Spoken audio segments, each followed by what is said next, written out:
Hello student, जी means 2024 31 जनवरी का question दिया है। कॉम्प्लेक्स नंबर का क्वेश्चन दिया है। If alpha denote the number of solution of mod of 1 minus iota की इक्वल टू 2 की power x and beta is equal to mod of z upon argument of z where z is equal to this दिया हुआ है। Iota की value दी है।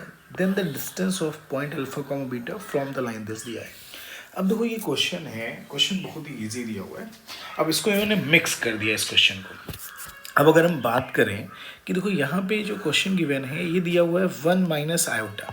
अगर हम इसके लिए बात कर लेते हैं, mod of 1 minus iota is equal to 2 power x.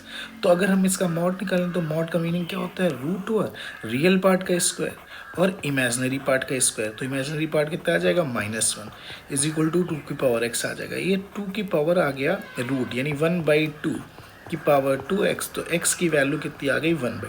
तो इन्होंने बोले नंबर ऑफ सोल्यूशन। यहाँ पे क्या है? Alpha denote the number of solution बोल दिया गया। तो नंबर ऑफ सोल्यूशन यहाँ पे कितना हो गया? 1 हो गया। तो अल्फा की वैल्यू आपकी कितनी आ गई? 1 आ गई। तो अल्फा इज इक्वल टू आपका कितना आ गया? 1 आ गया। अब देखो बात कर ले रहे हैं किसके लिए? बीटा के लिए। बीटा का मतलब क्या हुआ? Mod of Z upon argument of Z दिया हुआ है। तो जेड को अगर हमको सॉल्व करना पड़ेगा तो जेड का मतलब ये π/4 आ गया और 1 प्लस आयोटा की पावर 4। अब देखो ये आ गया 1 minus root pi iota upon root pi plus iota plus root pi minus iota upon 1 plus root pi iota आ गया। अब देखो इसको अगर रैशनलाइज कर लेते हैं, z इज इक्वल टू π/4। अब देखो ये 1 प्लस आयोटा का होल स्क्वायर, तो 1 plus iota square plus 2 iota की पावर स्क्वायर कर दिया। अब देखो हमने इसको अगर रैशनलाइज कर लिया तो ये आ गया 1 minus root pi iota into root pi minus iota upon ये कितना आ जाएगा? π+1 आ जाएगा। इसके लिए बात कर ली तो root pi minus iota into 1 minus root pi iota upon ये कितना आ जाएगा? 1 प्लस पाई आ जाएगा। अब देखो ये आ गया। अगर हम इसको अगर मल्टीप्लाई यानी कि सॉल्व कर लें तो दिस ये 1 माइनस आयोटा देखो ये कैंसिल हो गया, तो ये 4 आयोटा स्क्वायर बच गया। और देखो यहाँ पे दिस एंड दिस दोनों सेम ही दिया होगा तो 2 टाइम्स आ जाएगा। तो 2 टाइम्स ये आ जाएगा 1 minus root pi iota into root pi minus iota upon कितना आ जाएगा? 1 प्लस पाई आ जाएगा। 4 से 4 क्या हो गया? कैंसिल हो गया। तो ये आ जाएगा आयोटा स्क्वायर की वैल्यू -1 तो -2 पाई आ गया। अब इसको सॉल्व कर ले रहे हैं तो ये देखो ये रूट पाई आ गया। ये कितना आ जाएगा? माइनस पाई आयोटा, आयोटा से मल्टीप्लाई किया माइनस आयोटा, और ये minus minus iota square minus minus कितना आ जाएगा?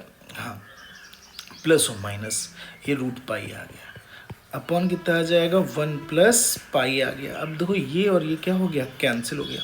अगर इसको सॉल्व कर ले रहे हैं तो आयोटा कॉमन आ जाएगा, पाई से पाई कैंसिल हो जाएगा, तो ये बचेगा 2 पाई आयोटा। क्या बच जाएगा? 2 पाई आयोटा। तो ये देखो इसका मतलब ये प्योरली इमेजनरी दिया हुआ है। तो अगर हम मॉड ऑफ जेड के लिए बात करें तो ये कितना आ जाएगा? 2 पाई। अगर इसका आर्गूमेंट के लिए बात करें तो आर्गूमेंट का मतलब प्योरली इमेजनरी नंबर है कि नहीं है, तो यहाँ पे लाई करेगा कि नहीं लाई करेगा? तो आर्गूमेंट कितना आ गया? π/2 आ गया। अब मुझे बीटा की वैल्यू चाहिए, तो बीटा का मतलब क्या है? Mod of z upon argument of z आ गया। तो मॉड ऑफ जेड की वैल्यू कितनी आ जाएगी? 2 पाई, और ये वैल्यू कितनी हो गई? π/2। तो बीटा की वैल्यू कितनी आ गई? 4 आ गई। बीटा इज इक्वल टू कितना आ गया? 4 आ गया। तो अब आपका जो पॉइंट होगा अल्फा कॉमा बीटा वो कितना आ जाएगा? 1,4। अब उसकी डिस्टेंस किससे निकालनी है? 4x minus 3y is equal to 7।